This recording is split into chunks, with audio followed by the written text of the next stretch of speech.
భారతదేశానికి సంబంధించి ఏదైనా సరే మనం జాగ్రత్తల్లో మనం ఉండాల్సినటువంటి అంశమైతే ఉంటుంది. ఏంటయ్యా అంటే విదేశీ హస్తం అన్నటువంటిది లేకుండా ఎప్పుడూ లేదు. భారతదేశంలో ప్రభుత్వాల్ని కూల్చడంలో ఒకప్పుడు ఇందిరాగాంధీ మరణం వెనకాల విదేశీ హస్తం ఉందన్నటువంటి ప్రచారం ఉంది. ఇందిరాగాంధీ ప్రధానమంత్రి అవ్వడానికి కూడా విదేశీ హస్తం ఉంది. లాల్ బహదూర్ శాస్త్రి చనిపోవడం అన్నటువంటిది, అప్పటిదాకా ఆరోగ్యంగా ఉన్నటువంటి ఆయన ఉన్నట్టుండి గుండెపోటు అని చెప్పడం మాత్రం రష్యా చేసింది.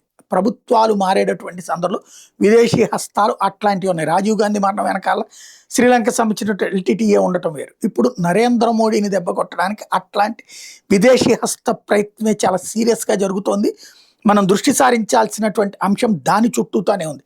ఎందుకు అంటే విదేశాల్లో ఉన్నటువంటి ఈ సోషల్ మీడియా ప్లాట్ఫారాలన్నీ కూడా సీరియస్ ఎఫర్ట్ పెడుతున్నాయి. అట్లాగే విదేశాలలో భారత వ్యతిరేక ఉద్యమాలు జరుగుతున్నాయి. ఇప్పుడు నేపాల్ది లేకపోతే కనుక శ్రీలంకది ఎట్లాంటిది, అక్కడ కాల్చివేతలు జరిగినాయి. రైతుల్ని కాల్చివేతలు లేకపోతే యువతరాన్ని కాల్చివేతలు, ఆ శవాలను అడ్డం పెట్టి హడావిడి చేశారు. ఇక్కడ కూడా అట్లాంటి ప్రయత్నమే జరిగింది. కిందసారి రైతుల్ని ఎవరైనా కాల్చి చంపుతారేమో అని, ఈసారి యువతరాన్ని ఎవరైనా కాల్చి చంపుతారు. కానీ ఏమీ జరగల. అయినా సరే యాజిటేషన్స్ అణచివేత అని జరుగుతున్నాయి. అంటే సంథింగ్ ఏదో జరుగుతోంది ఇండియా మీద కుట్ర వరల్డ్ వైడ్గా.